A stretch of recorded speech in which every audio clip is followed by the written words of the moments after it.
So you collected the data from 6 of your students, and our first question is, what does the data tell you? So looking at the data, what does your data tell you about your students?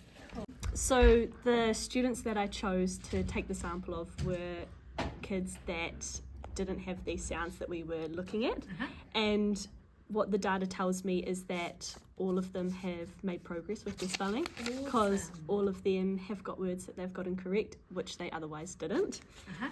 So it shows me that they are making progress and moving in the right direction, which is really exciting. Amazing. How do you know, what you've just told me, how do you know that this is what the data says? So what in the data is speaking to you the most, and how can you be 100% sure that that's what it's saying?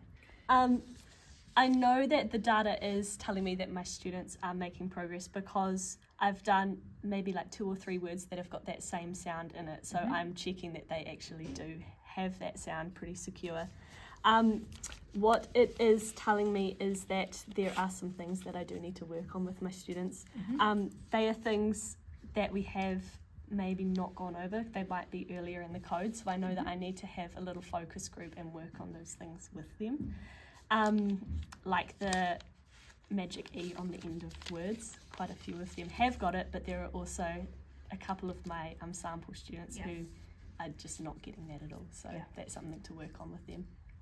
Do you think that that's something you might add into your review for the next couple of weeks to solidify that knowledge?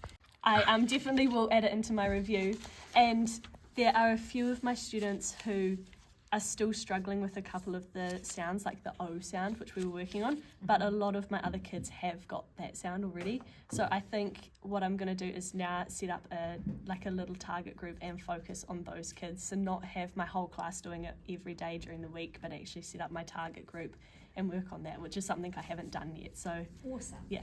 So that's okay. You've almost answered our last question, is what are you going to do about it? So you just referenced that you're going to set up a target group, and that was something new for you.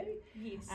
Do you want to talk a little bit more about that? So the students that I can see have got those sounds that we've been reviewing, I will have them doing the code with the whole class 3 days a week, and then I'll set up my target group, which will be those kids who still need to review those sounds that we've done, and they will do it for 2 days a week with me, focusing on those sounds that they have gaps in and they need to know.